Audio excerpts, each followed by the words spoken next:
Mamlakatimizda ijtimoiy himoyaga muhtoj xotin-qizlar va kam ta'minlangan oilalarni arzon uy-joylar bilan ta'minlash tizimi davlat siyosatining ustuvor yo'nalishiga aylandi. So'nggi yillarda bu borada amalga oshirilayotgan subsidiya va qo'llab-quvvatlash tashabbuslari shaffoflik va adolat prinsiplari asosida yanada samarali tashkil etilmoqda.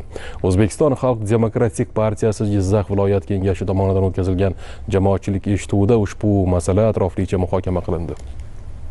Jizzax viloyatida deputatlar tomonidan og'ir ijtimoiy vaziyatga tushib qolgan xotin-qizlar, nogironligi bo'lgan shaxslar, kam ta'minlangan va to'liqsiz oilalar hamda uy-joy sharoitini yaxshilashga muhtoj onalarga arzon uy-joylar ajratilishi holati o'rganildi. Tashkil etilgan jamoatchilik eshituvida esa mana shu jamoatchilik nazorati tadbirlar natijasida muhokama qilindi. Qayd etilganidek, Jizzax viloyati bo'yicha o'tgan yilda 1229 ta uy-joyni subsidiya asosida xarid qilish uchun davlat byudjetidan jami 105,1 milliard so'm mablag' ajratilishi ko'zda tutilgan. O'tgan yil davomida fuqarolardan ipoteka kreditiga davlat subsidiyasini olish yuzasidan yagona portal orqali jami 22443 ta ariza tushgan bo'lib, shundan 2692 tasiga ijobiy xulosa berilgan. Lekin shu bilan birga moliyalashtirishda cheklovlar ham kuzatilgan. Bu turgan gapki, subsidiya ajratish va uy-joy bilan ta'minlash jarayoniga ta'sir ko'rsatgan. Boshqacha aytganda, subsidiya ajratilgan fuqarolarning hammasi ham hozirgacha ushbu imtiyozdan foydalana olmagan.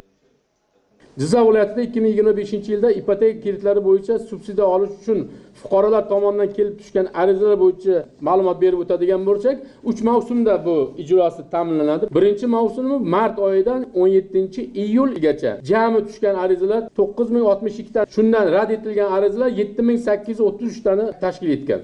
Ijobiy qaror qabul qilingan xabarnomalar 1229 tani tashkil etgan.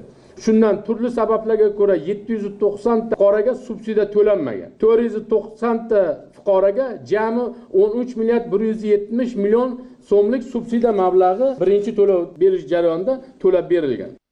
Partiya guruhi yig'ilishida subsidiya ajratish tartibini soddalashtirish, tizimda shaffoflik va ijtimoiy adolatni ta'minlash lozimligi ta'kidlandi. Qolaversa, nazorat mexanizmlarini kuchaytirish va hududiy infratuzilma muammolarini hisobga olish zarur.